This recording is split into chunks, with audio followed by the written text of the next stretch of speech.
Welcome back to the Hannahcast YouTube channel, and today it is time for another updated June Oscar predictions video. This week it is for the below the line categories, and it is also the last Oscar predictions video for the month of June. But yeah, guys, we're going to be talking about, the below the line categories, the text and animated feature.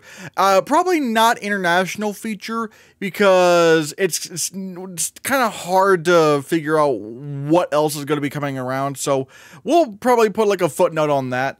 But however, I guess we could just start with best casting now. Now again, it's kind of hard to figure out where this category is going to go, considering we've never had a casting category before. This is a new Oscar category, and there are sort of two precursors to go off of.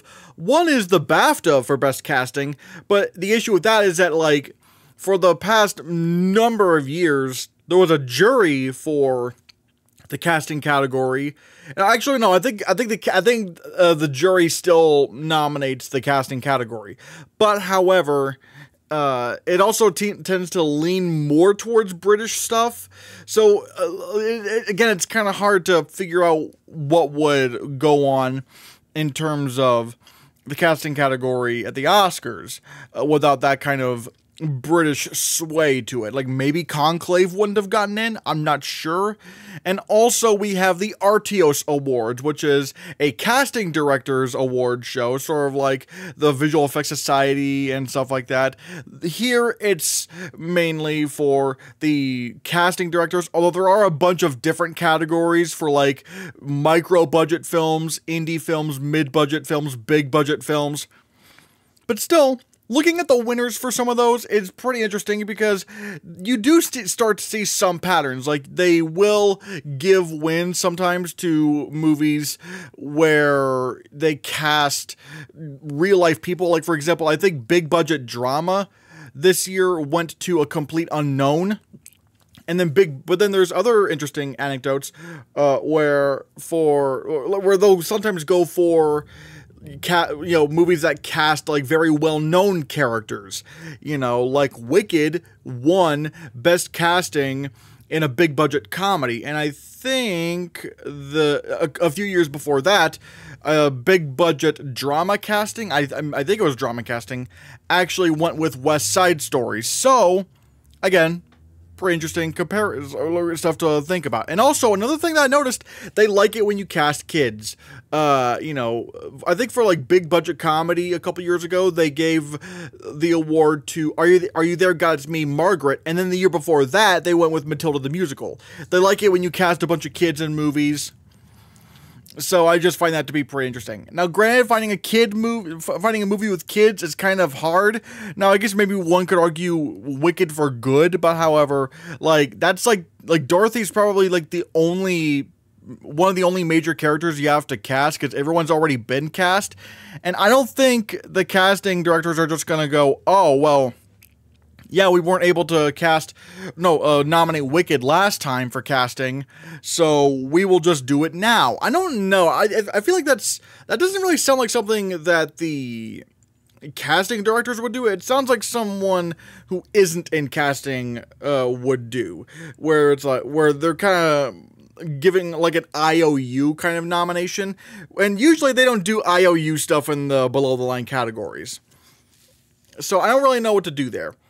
I'm still gonna go, like, if I'm not mistaken, I think this is actually the same top 5 I had before for casting. So yeah, like, I think it was the same top 4. Maybe. I don't know. I'm still gonna go with Sinners, because I don't have Sinners winning any acting awards, but if I want to try to justify it somehow, winning Best Picture without an acting award. So maybe what I could try to do is maybe predict it to win Best Casting, because in terms of the general voting, like, once they're voting for the winners, it's not just the casting directors, that's where everyone votes. So maybe that will be like, oh, well, this will sort of be like our de facto acting category winner for movies that don't have an ensemble, or like since this ceremony does not have an ensemble category. Maybe that's how they'll view it. I'm not sure. So I'll say Sinners wins here. But at number 2, I'm definitely gonna say Springsteen, Deliver Me From Nowhere. Unless this is like bad and somehow not in Best Picture, then I feel like I feel like Deliver Me From Nowhere would be safe here. Again, as long as it's in Best Picture. If it's not in Best Picture, I don't know. Maybe we could see some problems. But right now, I'll say yeah. Sentimental value, perhaps. Although the RTOS Awards, I don't think I've seen them nominate a lot of international films. So keep that in mind. The Rivals of Mzia King, as long as it's a strong Best Picture contender, I think it could still get in here, especially if Angelina Lookingglass is looking to win Supporting Actress. I still do believe in Mzia King. I mean, yeah, it doesn't have a distributor, but I think it's because, but again, it's really because it's still earlier in the year, and I'm thinking what's going to happen is it's going to like play at TIFF or something like that, and then it's going to get distribution there. And my guess is probably going to be A24, because I really don't think A24 has a solid contender. I mean, yeah, I know a lot of people are going to go with, Marty Supreme, but I've explained my doubts on that film. If you want to know my thoughts, look at my Best Picture predictions for June and why I've been doubting Marty Supreme. So, hey, but yeah. And Jay Kelly, again, perhaps, again, it is kind of hard to say what's going to get nominated, considering we don't have really any point of reference for casting other than the BAFTA, which sways in a British way, and the RDS Awards, which have a bunch of categories. So it is kind of hard to say. I don't know if it would lean more towards Best Picture films, although this category will be shortlisted, so that is something to keep in mind. Rental Family, I have at number 6. If this is a Best Picture contender, you bet your ass it's going to get nominated. I just have it outside right now because I don't have it in Best Picture. I feel like I need to see a trailer, or I need to see, what's the one I'm looking for? I need to see, something. I need to see the reactions that people have coming out of it. I need to see a trailer or something. Just something to actually prove to me, hey, this isn't just some nothing film. It actually is a contender. So, yeah. And Ella McKay, again, if it's in Best Picture, I could definitely see that happen. But again, I'm not sure how secure it is in Best Picture. So there's that to keep in mind. And again, also you have Kiss of the Spider-Woman. If it's nominated for Best Picture, it's going to be nominated for Best Casting. Because imagine the whole thing of casting, Jennifer Lopez as the Spider-Woman, and trying to cast Tona Tia as the lead character. It's like, this is a film that's prime to get nominated for casting if this film is in Best Picture. Which, again, I'm waiting to see what happens at TIFF to see, if Kiss the Spider-Woman truly is playing at TIFF. Because if it plays at TIFF, I might actually put it in Best Picture. Not joking. Because the trailer is really convincing me. The Smashing Machine. I mean, casting Dwayne Johnson in a biopic like this, I feel like would be, it does make sense. Although, I'm not really sure how close to Best Picture this thing is. Frankenstein, you're adapting, characters from books and movies into this version. Though I'm not really so sure how far that will go, but we'll see. It Was Just an Accident. I'm not sure if this is the one that's going to be hitting all the guilds and stuff, so I'm not sure. But then again, I don't know. There's some films that kind of pop up at the right time without much guild support, like All Quiet on the Western Front. But even then, All Quiet on the Western Front did have some guild support. It had Art Directors Guild.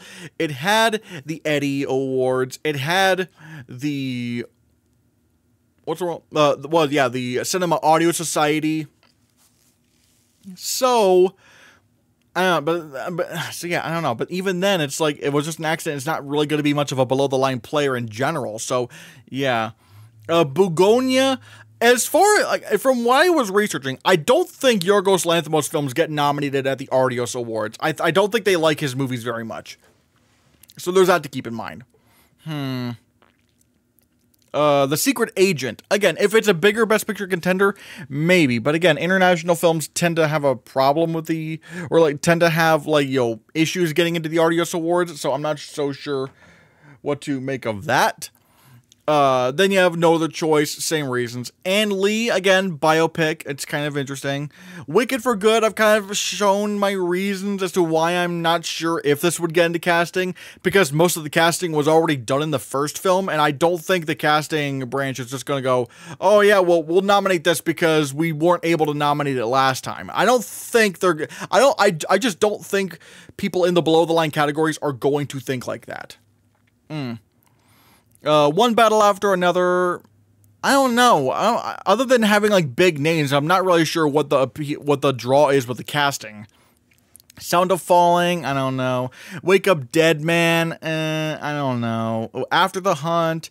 I don't know. Life of Chuck. I mean, you're gonna see that Life of Chuck is gone from so many categories now that it's a complete box office disaster. Man, Neon really screwed this film over so badly. Oh my god. But yeah, Marty Supreme, again, if it's in Best Picture, probably, but again, I've had my worries about this as well.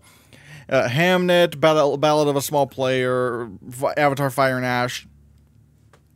I'm not sure. I'm not sure where to go from there. So yeah. Then we get to cinematography, alright? Cinematography is interesting. Again, I think Sinners is winning. The 70mm IMAX thing going on. It's pretty crazy. Bugonia, at this point, I don't really want to doubt Robbie Ryan. The Rivals of Mziah King, again, as long as it's in Best Picture, I think it could probably get into cinematography. And then we get the iffy ones. But then I guess maybe you could also say Rivals is iffy as well, but yeah, I'm not really so sure what's going on there. But anyways, wow, it is hot outside. But anyways, then we have Kiss the Spider-Woman. And ever since I did my last Below the Line Oscar predictions video, I did see the trailer for, they released the trailer for Kiss the Spider-Woman, and I'm like, oh, cinematography could very much come this movie's way. The cinematography genuinely looks amazing. The lighting looks amazing. The colors look amazing. I mean, my God, it's like begging for a cinematography nomination. So that's, again, I'm really wondering if this could actually get nominated. And then Frankenstein. Again, ever since we saw the trailer for Frankenstein, or at least ever since they released the trailer for Frankenstein, I'm not gonna lie, the cinematography is not as convincing to me. I'm like, yeah, it's gonna get in for production design at minimum. And probably makeup, and maybe costume design, I don't know. But, like, I'm not sure about cinematography. I feel like at least seeing, you know, what the film looks like in its cinematography, it could be vulnerable. It could definitely be a vulnerable film, because it's, like, not the most showy cinematography, and also at points it looks very murky. So I'm not sure about that. I'm actually not sure. What are some other contenders? Sound of Falling has some interesting cinematography, at least from the trailer and the clip. Springsteen, Deliver Me From Nowhere, looks like we're going to be getting some, like, flashback sequences that are in black and white, but they're not really the shots aren't really that stylized. They're just kind of in black and white, so I'm not sure. Wake Up Dead Man looks like it has gorgeous cinematography, but I don't know if they would ever nominate a Knives Out movie for cinematography. No Other Choice, again, this is mainly because I don't know what the film looks like, so we'll have to see. Ballad of a Small Player, again, I want to try to see a trailer. Hamnet, I know it's Lucas Zaw, but I still feel like I need to see a trailer. Ann Lee, Marty Supreme, I don't know. Wicked for Good, I mean, now that we have seen a trailer for Wicked for Good, it looks slightly more colorful than the first film, but then again, I don't know if it would just get into cinematography. I just don't know about that. F1 the movie. Everyone is trying to convince me that F1 the movie is happening. Guys, no, I really don't think so. Top Gun Maverick couldn't get into Best Cinematography, even though that was in Best Picture. Why would F1 the movie just suddenly do it? I don't think so. And when F1 the movie is so clearly not in Best Picture. Avatar, Fire and Ash, I mean, the second film couldn't get in, so probably not. Nouvelle Vague, I don't know, because it's like, yeah, it's in black and white but from the trailer, it doesn't even look that showy, so probably not. The Phoenician Scheme, Wes Anderson movies don't really get cinematography other than Grand Budapest. Sentimental value from the clip I've seen of the film, it doesn't really look like a cinematography kind of film, so I'm probably not. Superman looks like it's going to have some really cool cinematography, but they're not going to do that. They're not going to do Superman. Who are you kidding? Film editing. All right, film editing. I still have Sinners winning. It does have some pretty showy editing in the way, like the way it kind of cuts between different scenes, and there's this whole scene where like they're cutting back and forth between this one woman singing and a bunch of dudes beating another dude up, and it's kind of like in the rhythm of the music. It's like that's editing 101. Like, oh my god, like yeah. Bugonia, I have that at number 2 because, like, it's the one I feel the next most secure in, because, you know, The Favorite got into film editing, Poor Things got into film editing, why doubt Bugonia? At least if it's in Best Picture. Sentimental Value, I have that in because I feel like it's just generally going to be a top 5 contender. Jay Kelly, same reasons, and Rivals of M.Z. King, yeah, I have that in there. And again, unlike last year where I really tried to say, oh, well, you know, perhaps challengers could still get into film editing. It's like, no, you got to be a Best Picture film, or you got to be really damn close to get into film editing. And I just don't think you can, like, so that's why I'm mainly sticking with the Best Picture films right here. One battle after another. I mean, it is kind of an action adjacent film, but again, it is very vulnerable in Best Picture, I feel. So we'll have to see. Springsteen Delivered Me From Nowhere. I could say it, but then again, I don't know. I don't know how strong the editing is going to be as a whole, because it's like, you know, Complete Unknown couldn't do it. So I'm not really, and this seems to have a pretty similar vibe to a Complete Unknown, so probably not. It was just an accident. I mean, again, I do have it in Best Picture, but I don't know how strong it is going to be in editing. Avatar: Fire and Ash.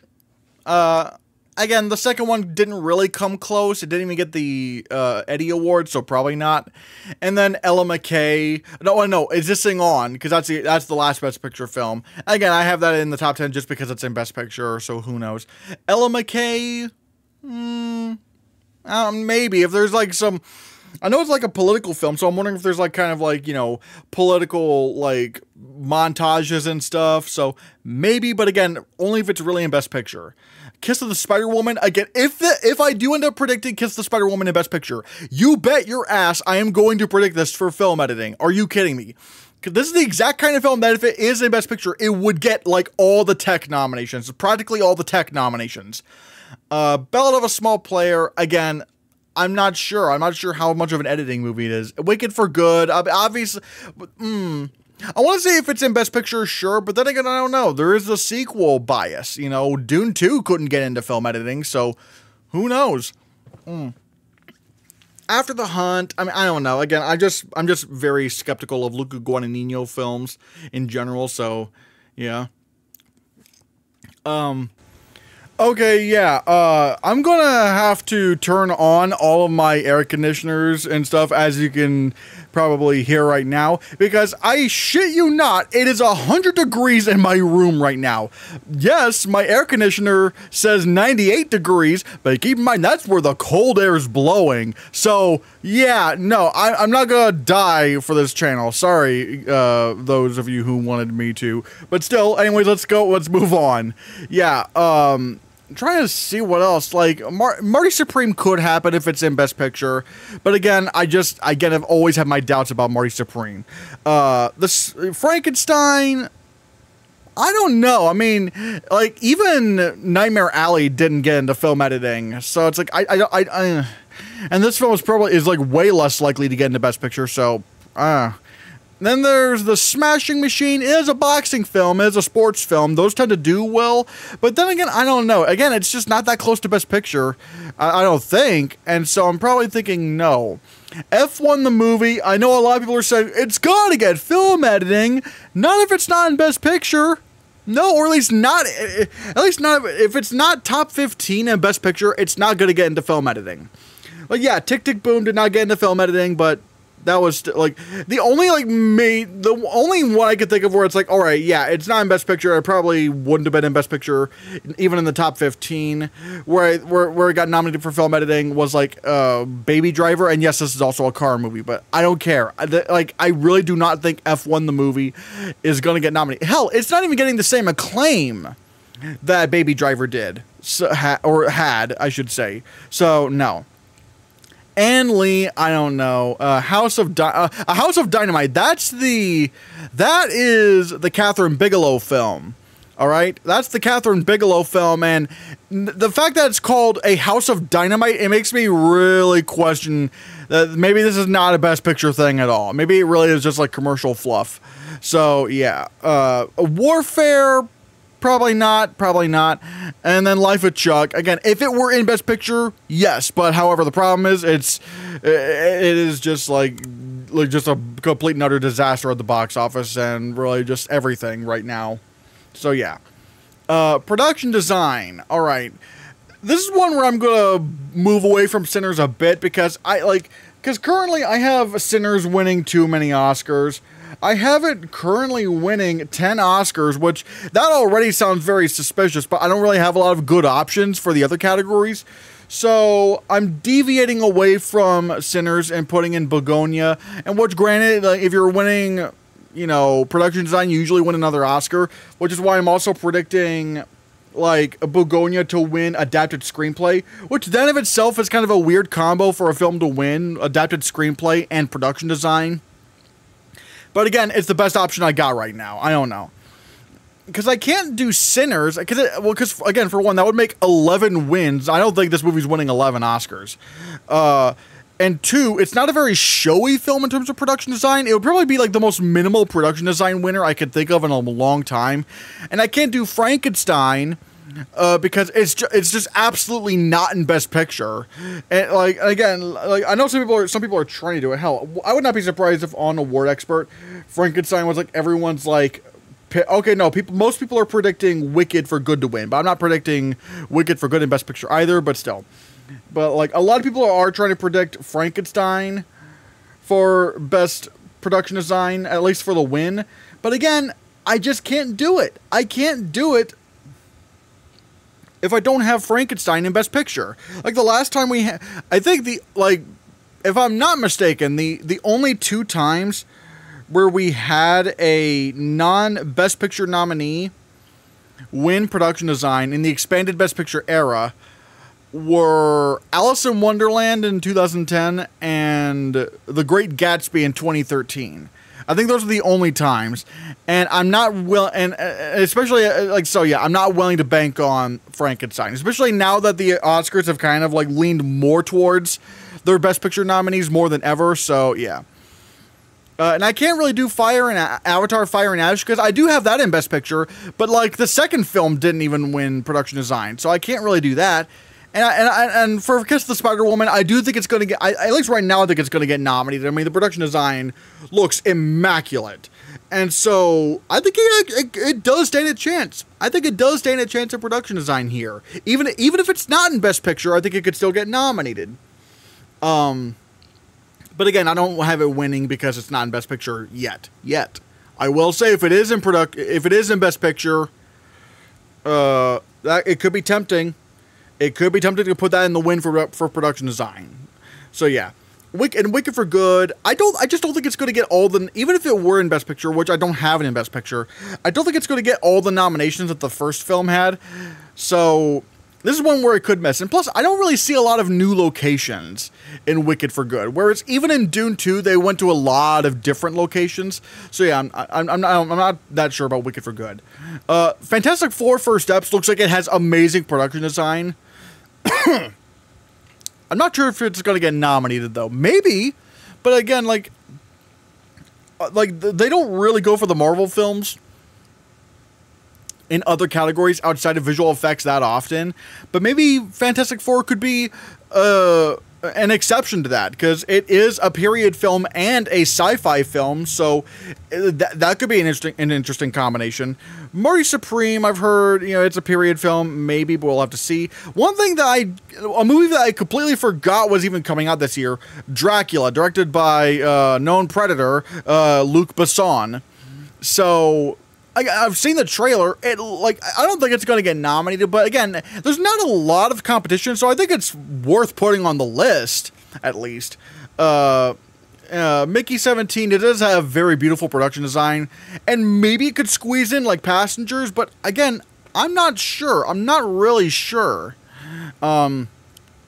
Superman, it would be cool if it got nominated, and at least from what it looks like in this film, it's not just going for like the New York look. It does seem to be like a very stylized city, like apparently that's something like James Gunn has, you know, was saying regarding the his DC universe, where like there's no New York City, there's no, you know, Boston. There is like Metropolis and Gotham, and it's a very fantastical world, and it does look a little bit more fantastical than other metropolises I've seen in Superman media, at least in live action Superman media. So maybe, but we'll have to see. Phoenician Scheme, no. French Dispatch couldn't do it.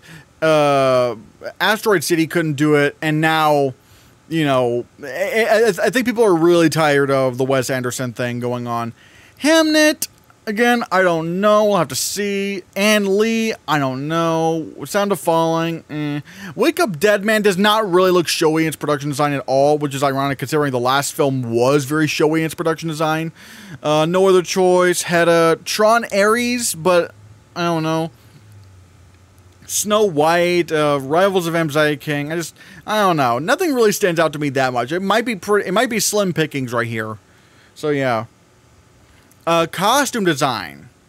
All right, I do have Sinners winning here, because again, that whole sequence, the I Lied to You scene, there's a lot of different costumes going on, and plus you do have Ruthie Carter doing the costumes, and now, you know, the winners' name, like the nominees' names will be on the ballot, so people may go, oh yeah, Ruthie Carter, we'll vote for her. So I could see that. Begonia could probably get nominated. Again, we'll have to see how the film looks.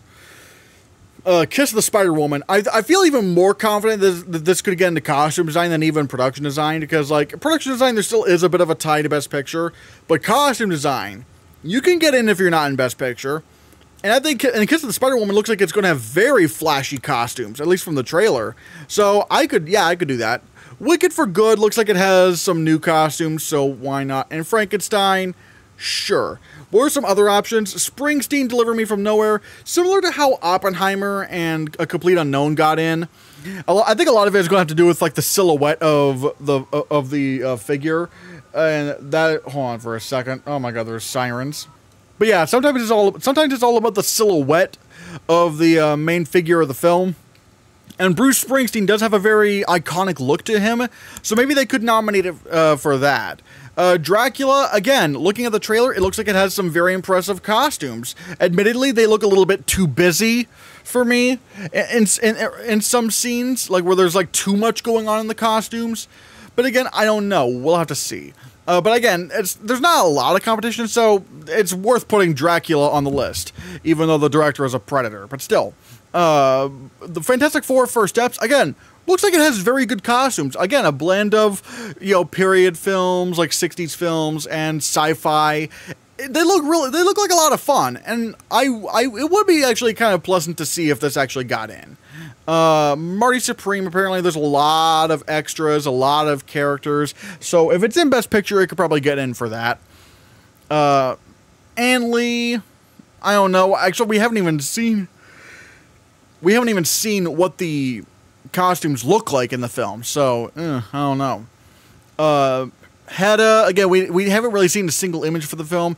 Hamnet, I've seen, like, there's been like some behind the scenes photos. I'm not really convinced that they're going to be that the costumes are all that great, but then again, the costumes were not meant to be seen in that kind of context. They were meant to be seen in the film, so maybe I'm just judging it too early. Maybe. Phoenician Scheme, again, they're tired of Wes Anderson. Downton Abbey, neither of them got in. For Snow White, it's probably going to be like Aladdin, even though I feel like Aladdin did deserve costume design, and I would not say Snow White does. So, yeah. Makeup and hairstyling. All right, this is interesting. I still think The Smashing Machine can win makeup. Again, as long as people don't hate this movie like they hated Maestro, I think it can win. Because, like, I do feel like the Maestro hate did catch up to the film, you know? I do feel like the Maestro hate caught up because, yeah, like, the hate did not stop the film from getting a bunch of nominations, but I do feel like it did stop it from winning anything. And I think that's why it ultimately lost Best Makeup, because they went for the film that they liked more.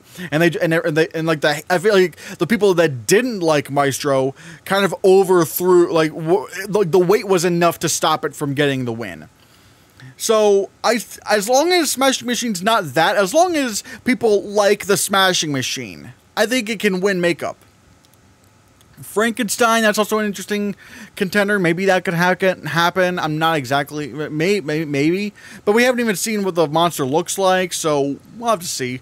Wicked, I think, is solid for a nomination. And then you get some of the iffy ones. Sinners, maybe, because they do have some like makeup prosthetics around the end of the film, but it's like not a lot that, you know, around the end, so I'm not sure. Maybe it could get in, maybe it won't. And then there's Begonia, which I don't even know. Again, we don't even know what this movie looks like. Maybe it's just completely contemporary from start to finish, and there's just no real impressive makeup to begin with. I'm not sure. I'm just going for it right now because I don't know what else to go for. There is Good Luck, Have Fun, Don't Die, which is the Gore Verbinski film. And his films have gotten makeup a few times, like Pirates of the Caribbean 1 and 3 got in, and The Lone Ranger got in. But, however, we don't know what this movie looks like. We just don't know what this film looks like. What is this movie? So we'll have to see what the makeup looks like. Dracula, again, like, admittedly, the Dracula in the film looks a little bit too much like Bram Stoker's Dracula, like the one that, you know, Francis Ford Coppola directed. But still, I mean, maybe, but I don't know. The Toxic Avenger, after seeing the newest trailer, I really think maybe it could be a sleeper contender. I mean, the cast is pretty big. Legendary was producing it. So maybe it could get in. Again, and the reviews are pretty damn good. I mean, it has like over 90 on Rotten Tomatoes. So it's like, it's gotten really solid reviews, and the makeup does look pretty fun. So why not? Why not put it in the list? Wolfman, I don't know. I saw like a clip of the climax of the film. I don't know. It looks pretty goofy. The wolves look pretty goofy to me. It looks like they have a skin condition rather than them looking like werewolves. It's very strange to me. So yeah, I don't know. I did see another clip which was like a transformation, but it looks like they're trying so hard to do like the American Werewolf in London thing, like, oh, like, you know, the hand is extending and the cheekbones are, but so it doesn't look like it's adding much to it.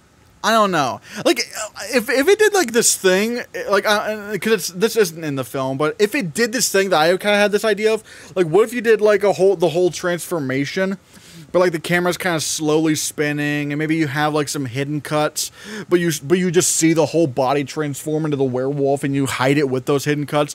That would be really cool. That would be evolving the makeup, but it doesn't really look like they're evolving the makeup all that much. It just kind of looks like, oh yeah, we're doing what, you know, an American Werewolf in London did, and again, we're just not adding much to it. If anything, we're kind of taking away from it because the dude doesn't even look like a wolf. He looks like a dude with a skin condition. So I'm not that convinced. Superman is interesting. I mean, they do have I think his name is Metamorpho. And if you don't know who Metamorpho is like this character that can basically create any element that exists. You know, for example, he can create, you know, diamonds or kryptonite, and he kind of has this whole makeup thing going on, which is interesting, although Guardians of the Galaxy Volume 2 did not get nominated for Best Makeup, and Guardians of the Galaxy Volume 3 did not even get shortlisted for makeup. I mean, my God. And The Suicide Squad didn't get a nomination. So, I'm not really sure if Superman's even going to get shortlisted for makeup, because I don't know, they might not like the James Gunn thing anymore. I don't know. Ugly Stepsister. I know I had this in like best makeup a few months ago, but apparently, from what I've heard, there's just not a lot of makeup in the film, from what I've heard. So I don't know. Kiss of the Spider-Woman is a film that I would not be surprised if it got shortlisted. I mean, because why not? Like, even Maria got shortlisted. But I know it's not going to get nominated, all right? I know it's not going to get nominated for makeup. Because, again, you still want to have the more prosthetic stuff going on. And, yes, you know, Wicked got in without a lot of prosthetics. But also, keep in mind, every single character in the film had, I think mainly what kind of sold it was, like, the Munchkin Land scene, where everyone had these crazy elaborate hairstyles. I think that's why it got in. There's just so many characters with so many crazy hairstyles. And not just, like, period hairstyles. I mean, like, crazy fantasy hairstyles. So, that's kind of what I'm thinking. What was it? 28 years later. I know people are going to go, what? You don't have 28 years later for makeup? No, because, again, there still is a bit of a horror bias.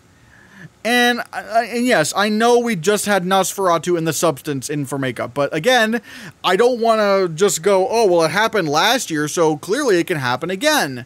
Like, that's the kind of trap we end up falling into. And I'm not saying it's impossible that 28 years later can't get nominated for makeup. And at least from the sounds of it, there's some pretty impressive stuff. Like, apparently, like, any nudity was, like, prosthetics, which is interesting. But, I don't know. I'm, like, I still want to hold back on that. I still want to push back. Like, even Beetlejuice couldn't get in for makeup. So, what does that say? Sometimes it's not always the most makeup that gets in. Depending, I don't know.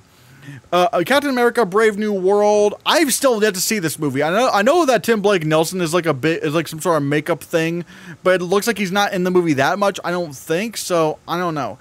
How to Train Your Dragon. I don't know. Like the most makeup thing there is probably Gerard Butler's character, but that's probably it.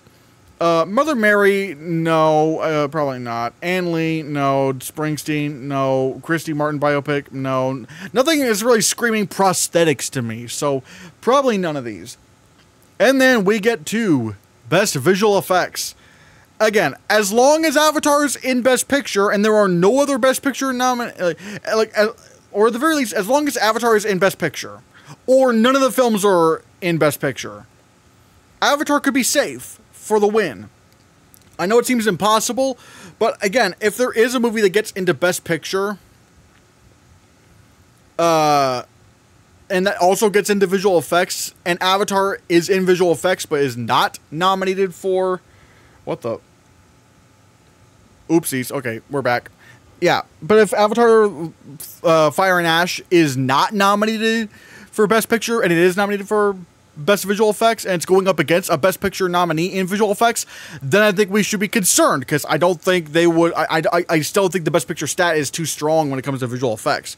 But, however, still, I don't really know what other Best Picture film could get in. I mean, sure, if Wicked for Good gets into Best Picture, that'd be interesting, but it's like, I don't know.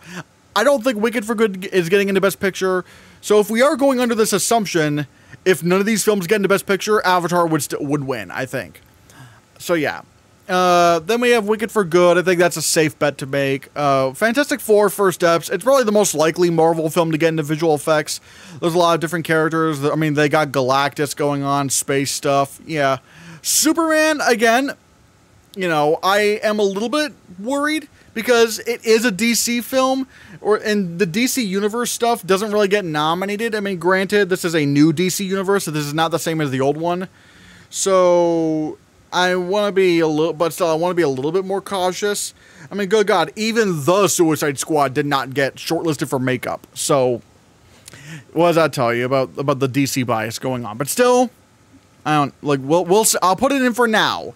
But if Superman can't get in off of this, then I'm like, I'm never going to predict a DC Universe film again for visual effects. And I'm not counting the Batman because Batman, the Batman is like Elseworld stuff. That's not DC Universe stuff.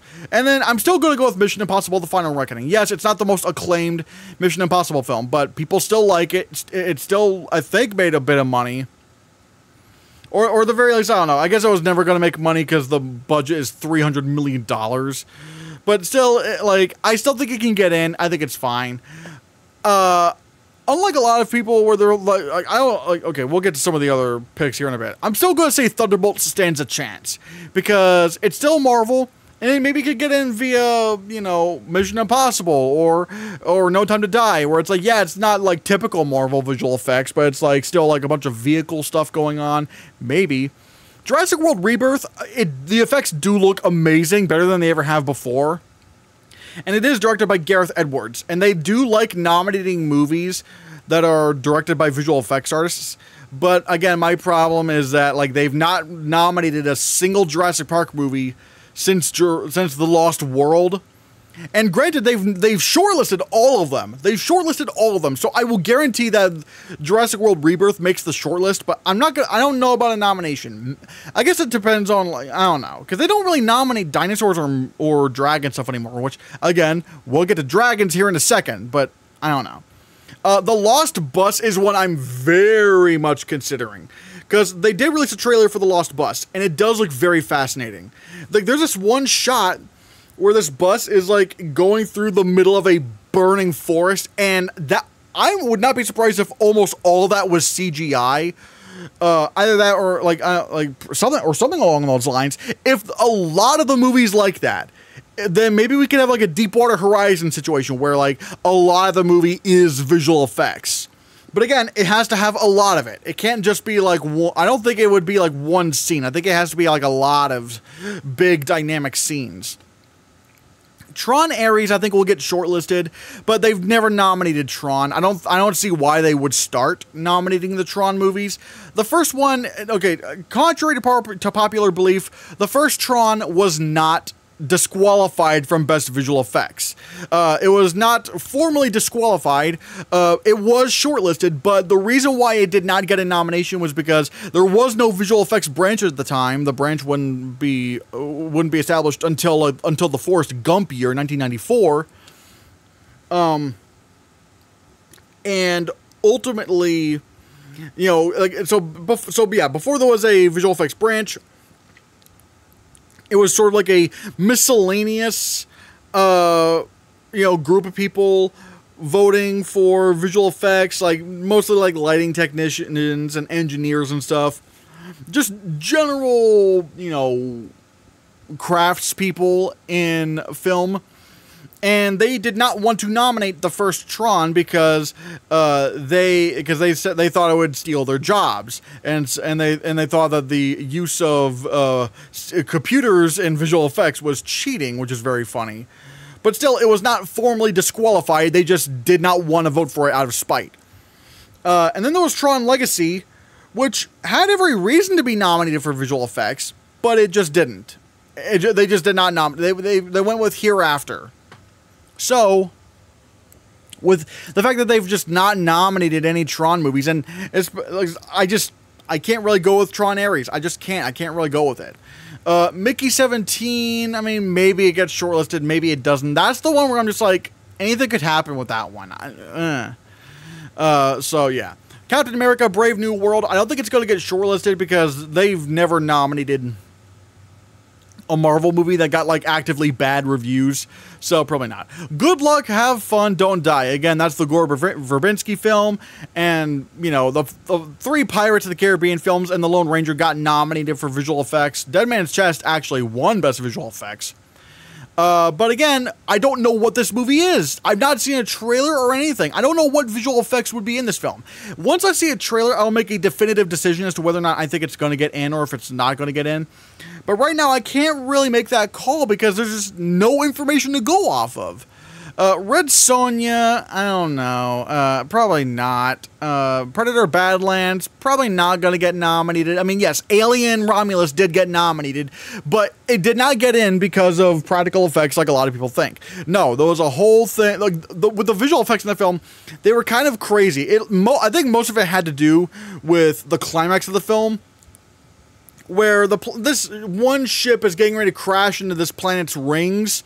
And as you know, with rings, or like Saturn's rings, they're made up of like giant like rocks and crystals and ice and shit. And so with all that, like in the movie, like imagine these are the rings and this is the ship. It's just kind of like it's almost being like sanded. The ship is being like sanded down by it, and it creates not only some like really amazing like explosion simulations, but also just in general, like the rendering from, at least from, you know, the looks of it, you know, like especially with Corridor Crew, they were saying that the rendering looks like it must have been a nightmare because it looks that flawless. Like when you have to deal with that many particles, especially particles that are shiny, that can create some big problems in the visual effects department. But it just came off so flawlessly in the film, and that's why I feel like the movie got nominated for visual effects. Whereas with Predator Badlands, it's like, I think it's just going to be like another Predator movie. I don't think it's going to get nominated. Paddington in Peru, it's probably going to make the top 20, probably not the top 10. I don't see why it would get nominated for visual effects. Warfare, I mean, yes, Civil War got nominated, but they recreated Washington, D.C. I think that's why it got nominated. No, not nominated. That's why it got shortlisted. How to Train Your Dragon. This is the one that everyone's trying to say is going to happen. No. I'll put my foot down and say no. How to Train Your Dragon is not getting nominated. Because they just don't do dragons and dinosaurs anymore. Jurassic World Rebirth has a better chance of getting nominated because, like, at least they get shortlisted. I don't think How to Train Your Dragon's even going to get shortlisted. Because it's just like, the dragons, they look fine, but they don't look amazing in terms of CGI. It's like, they're serviceable. They're serviceable dragons, but they just don't really nominate dragons and dinosaurs anymore. What can I say? And yes, there was Godzilla -1, but keep in mind, Godzilla -1, at least if we're talking about the visual effects branch, which is nominating these movies, yeah, it won Best Visual Effects at the Oscars, but keep in mind, the general voting base is different from the nominations voting.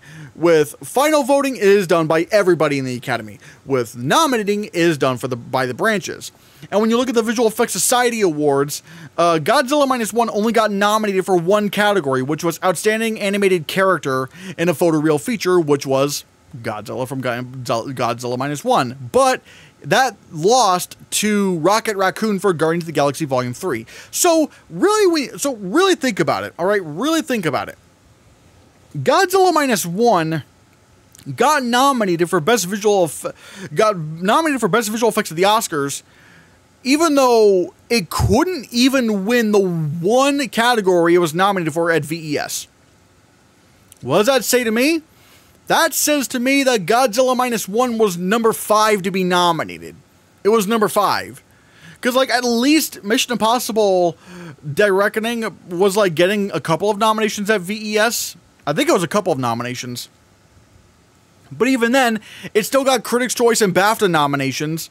So, like, you could say that was, like, number 4.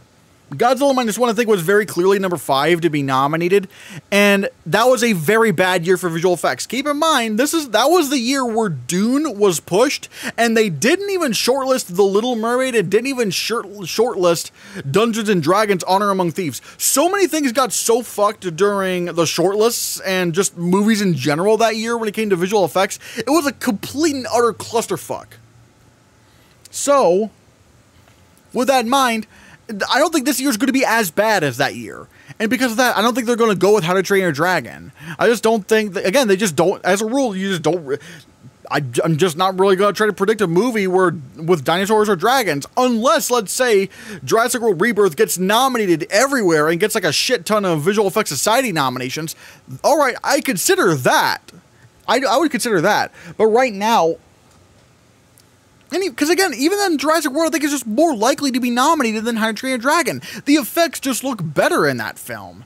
They look like it's a lot more bright and vibrant. And again, it's directed by a filmmaker who was a lot more well vested into visual effects in live action. So I feel like if you were to choose between Jurassic World Rebirth or How to Train Your Dragon, Rebirth, I think, is the one you would want to go with, not How to Train Your Dragon. But even that, I don't think either of them are getting nominated. It's just, I just don't think How to Train Your Dragon is going to get nominated at all. I just do not. F1 the movie is interesting. Yes, Top Gun Maverick got nominated, but keep in mind that was planes in the sky with big explosions and bombs and missiles and all that stuff. F1 the movie, I just don't think that's going to get nominated. That would be like Ferrari or Ford v Ferrari getting nominated. It's like, they don't really do car racing movies for visual effects. I mean, or hell, even Baby Driver didn't get nominated, which granted, it's not like professional racing, but you know what I mean. I just don't think it's going to happen. Lilo and Stitch, I don't know. There's probably like, I don't know. Electric State probably won't even get shortlisted. I'm just trying to find any film to sneak in here. Running Man, I don't know. I just don't know what visual effects would be in The Running Man to be nominated. At least when looking at the trailer for the original, it's like, what would they do for this one? I don't know. Sinners, look, Critics' Choice is probably going to do it. I don't see it with the Oscars. I don't think they're actually going to nominate Sinners for visual effects. No. And then Begonia, I mean, yes, Poor Things got shortlisted for visual effects, but again, there were a few extenuating circumstances that you have to look at. A, that was a terrible year for visual effects. Like, in other years, Poor Things would never have been shortlisted. But also, that was a December release, and if you're a December release, you do have an advantage in the shortlists, because since your film hasn't come out, that means the visual effects branch hasn't really seen your film yet, nor a visual effects reel, and usually the visual effects reels take a while to come out. Like, you know, they'll usually come out like months after the movie it comes out in theaters. And if a movie's releasing in December, well, then you can't really see the before and afters unless you were to shortlist it and you'd see the bake-off. And I think that's ultimately what happened with Poor Things, and makes sense considering it didn't even get a single nomination at the Visual Effects Society.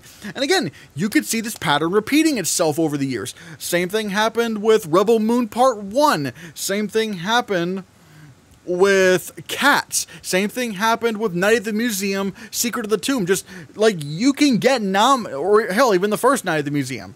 Like, you can get shortlisted for visual effects, even if you're just some random film that doesn't get any Visual Effects Society nominations, if, again, you're a December release and they just have not seen your movie yet, and they want to get a chance to not only see your movie, but also see the before and after reels of the visual effects. So that's why I think Poor Things got in. If it came out in, like, October, which I think is when Begonia is coming out, either September or October, then if it came out then, I don't think Poor Things would have been nominated. And plus, I think it also makes sense when you consider what happened with Everything Everywhere All at Once. Everything Everywhere All at Once came out in March, and by the time the shortlist came out, they had already done, like, behind-the-scenes visual effects stuff for that film. And so the visual effects branch was already able to go, well, we're not really that impressed. No, thank you. Whereas with Poor Things, they couldn't at that point, because they just hadn't seen the film. So, yeah, I don't think Begonia is going to get nominated. That's basically my point here. So, yeah. Sound. I am still going to go with Sinners. Alright? Like, I cannot predict F1 for sound. It is not in Best Picture, and the only time a non-Best Picture nominee won Best Sound in the expanded Best Picture era, or, like, winning any sound award, I should say, was Skyfall. But even for sound editing, but even then, it tied with Zero Dark 30. So if you combine the sound categories, most certainly, Skyfall would not have won. So I just can't. I mean, yeah, again, yes, F1, the movie, makes sense, like, because, again, on paper makes sense because it has probably maybe the most sound, but they just don't go for non-Best Picture nominees. I can't do it. Sinners, for me, makes way more sense. It's a music film, and it's a gun film. It's like music and guns. Pew, pew, way. It just makes way more sense to me to predict that for Best Sound. And then let's look at some of the other films. Springsteen, Deliver Me From Nowhere. Again, you know, it's in Best Picture. Maybe that shouldn't factor in too much, but then again, we do see a lot of Best Picture nominees in there. But still, it's a Best Picture nominee that's also a music film. This makes sense to me to predict it. Fire and Ash, Avatar. Yeah, again, it makes sense from why I would. Yeah, it just kind of makes sense. The Rivals of Messiah King. As long as it's in Best Picture, I think it's pretty good in sound. So yeah. And then F1 the movie. I think it's pretty solid for a nomination. I mean, good God, like, especially the sound team behind F1 the movie is like Academy Award nominees and I think winners. But I just can't predict it for the win. I just cannot. I cannot predict this for a win if it's not in Best Picture. I just cannot. One battle after another is interesting because, like, it is right now I'm predicting it for Best Picture. Maybe this could get in because it looks like it's a gun movie, but we'll have to see. Mission Impossible: The Final Reckoning, I should say. Again, makes sense, at least because the last one did, but I don't know if this one's going to be nominated for sound, especially considering the competition's pretty tight. Okay. Tron Ares is interesting because both Tron movies actually did get sound nominations. So I do want to keep that in mind. But does that mean F1 doesn't get nominated? I don't know. Unless Rivals of Amzaya King just completely flops and and it just doesn't get in the Best Picture. Maybe I actually could squeeze in Tron Ares if that happens. Or if one of these topples over, like maybe let's say if the Springsteen film doesn't get in the Best Picture. All right, maybe I could. Honestly, it's kind of tempting to put Tron Ares at number 6. I don't know why I didn't just do that. Oh well. But there's also Kiss the Spider Woman. Because if that's in Best Picture, you know that would get into sound. You know that would get into sound if that were to happen. So I want to keep my eye out for that. Wicked for Good, again, if it's in Best Picture, sound would happen. There's a lot of music films, actually. There's a lot of music films. Oh my God. Begonia, I don't know. But then again, we haven't seen a trailer, so I can't say for sure. The Running Man. It is directed by Edgar Wright, and what was it? I know what that film is called. Oh yeah, well, Baby Driver got nominated for both sound categories. Last Night in Soho got shortlisted for Best Sound.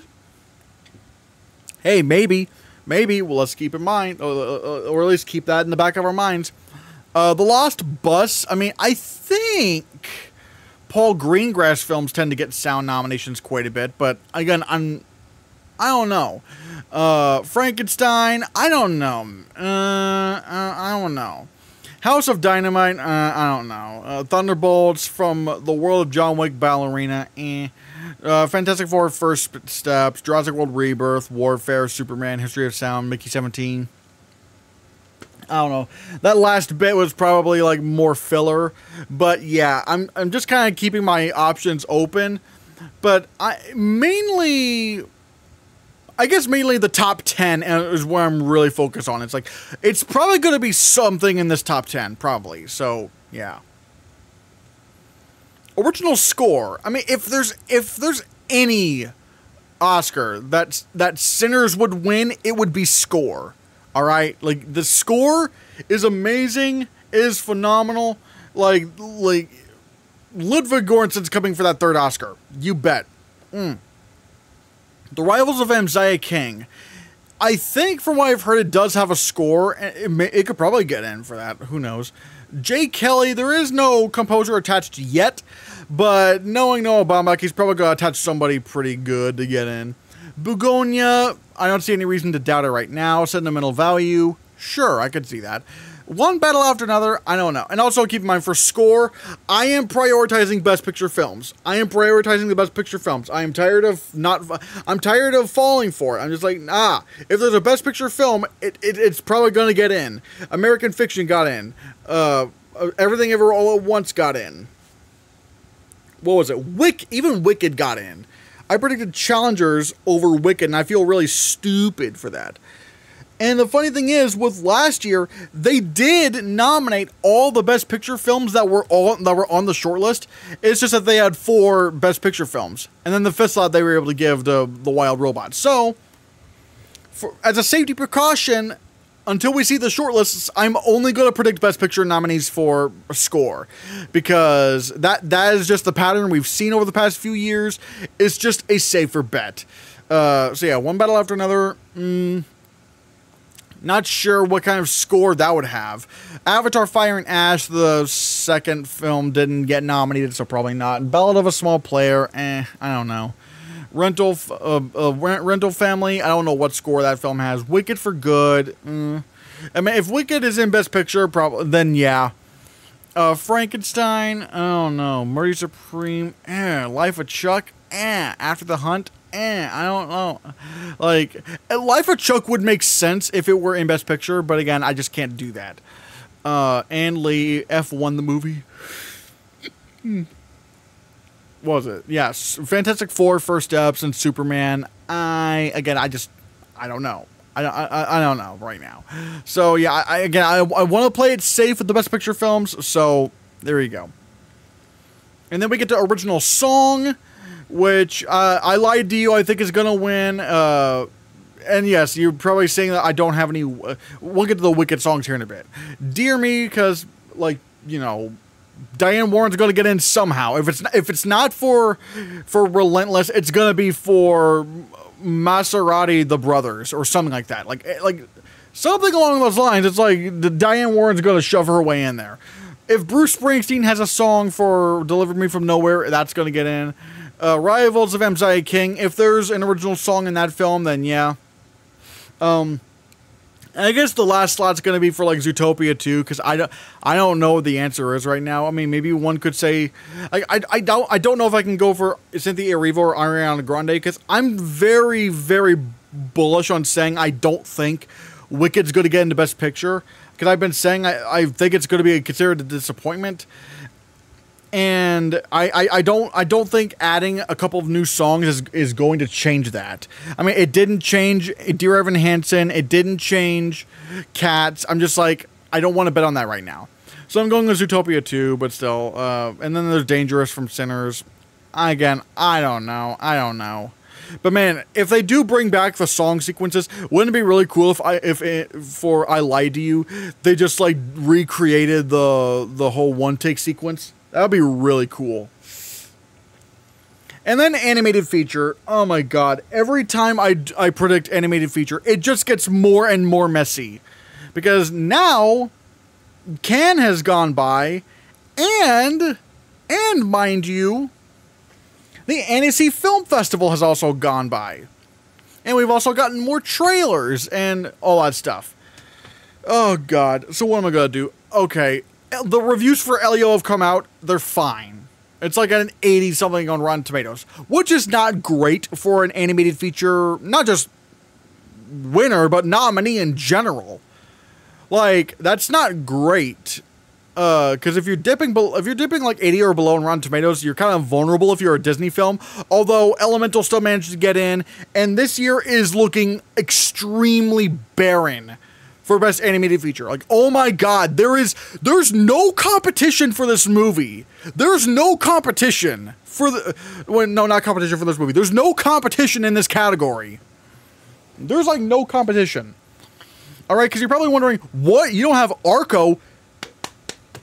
Look at the reviews for Arco. They're not amazing. The reviews for Arco are not that great. I mean, again, they're good, but it's not good enough to... I don't think it's good enough to get nominated, let alone win.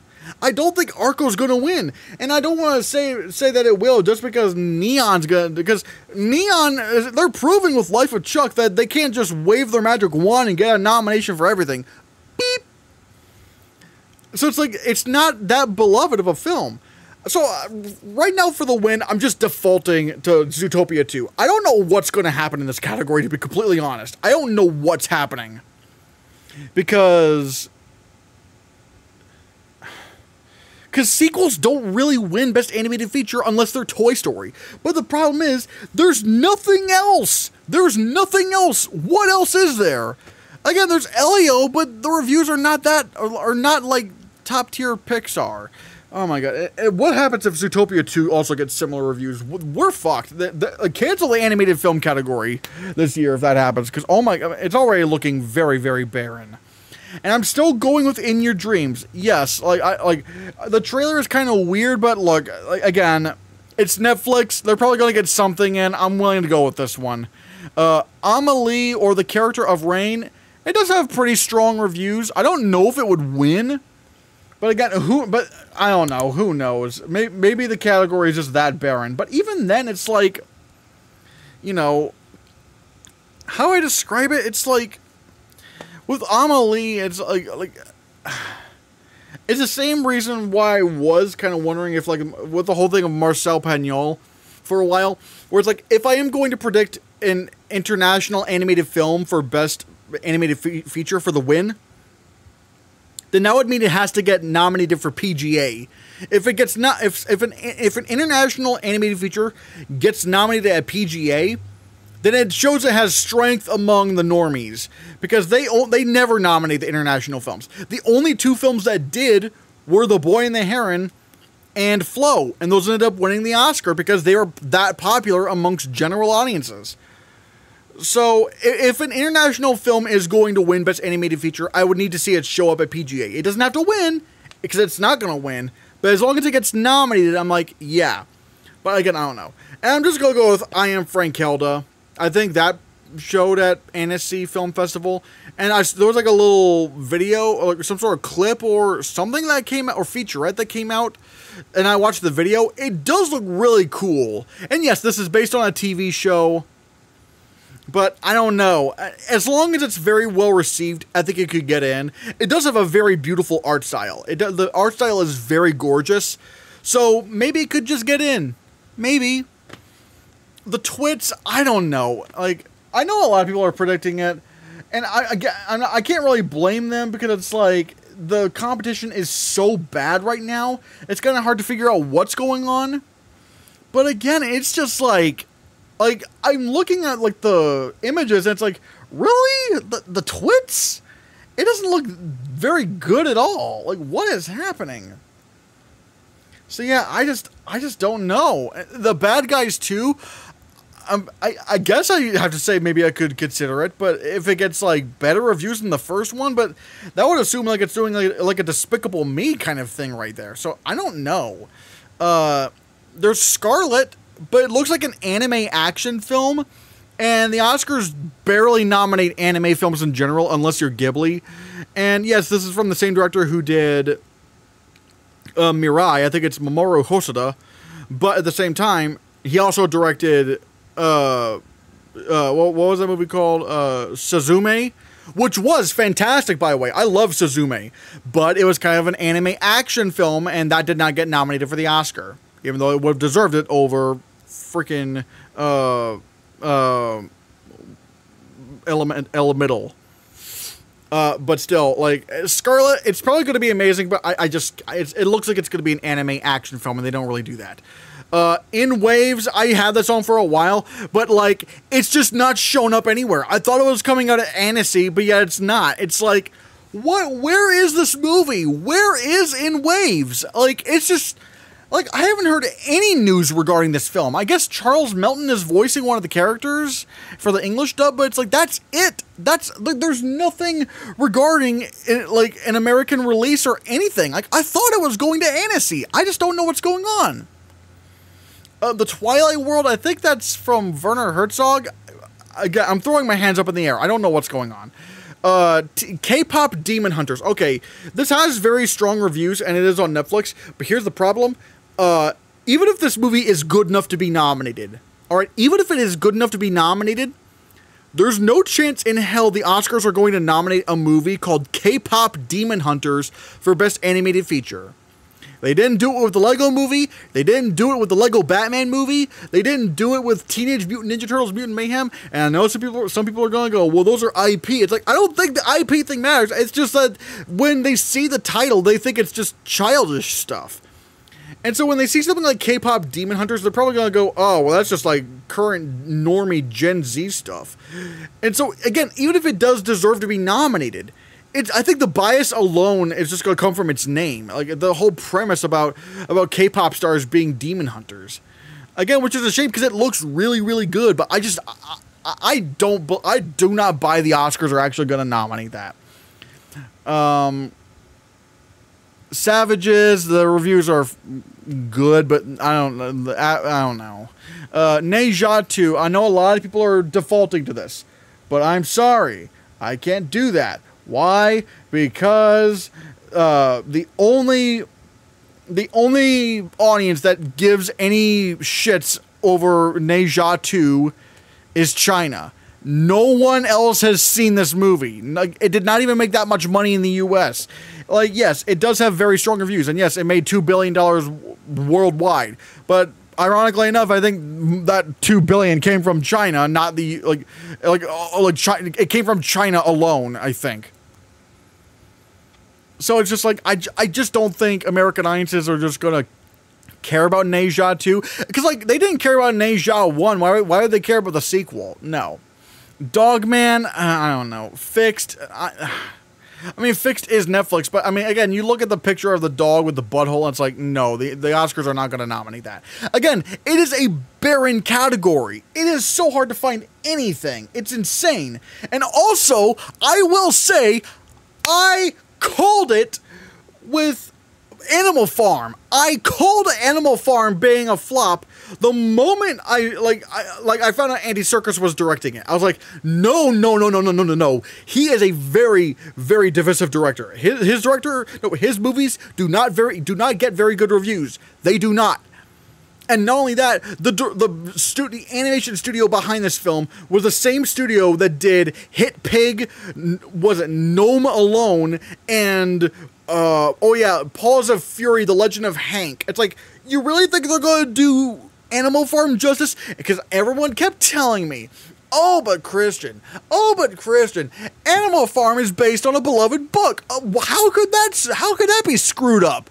And I said that always happens. There's always instances where you have good source material, but you have the wrong person adapts it and just completely fucks it up. I said it. I said it wouldn't happen.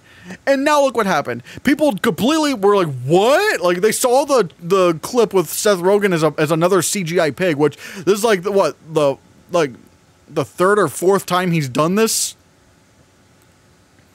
But still, everyone's